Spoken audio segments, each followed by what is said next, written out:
इसके बीच में आप शुगर ऐड कर सकते हैं आराम से। और ये थोड़ी सी मूंग की दाल है, मिक्स दाल, ये मिक्स दाल है, ये ले सकते हैं, थोड़ी सी बॉईल कर लीजिएगा।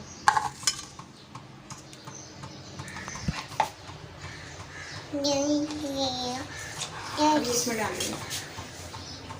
आयत, आयत बेटा, आयत बेटा क्या करता है? आयत बहुत ज़्यादा खेल रही है। अब इसमें डालना जी।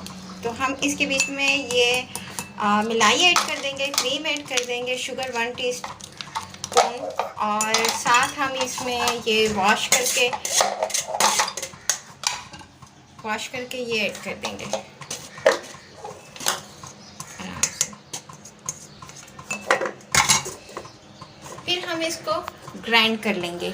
इस चीज़ को हम आराम से ग्राइंड कर लेंगे और अपने बेबीज़ को खिलाएंगे। मेरी हारी बेबी, बेबी ऐसे नहीं करते आयत जी।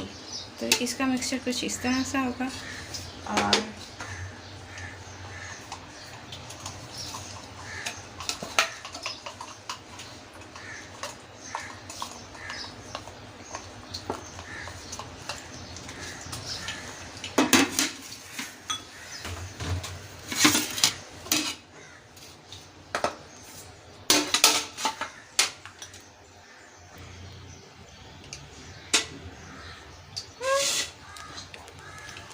और ये आपको यमी यमी लग रही है, यमी यमी जी। तो ये आप अपने बेबीज़ को खिलाएं, इससे इनका डाइजेस्ट सिस्टम बहुत अच्छा होगा। और ये प्रोटीन से भरी इसकी है रेसिपी आप लोगों को ज़रूर पसंद आएगी। अल्लाह हाफिज़।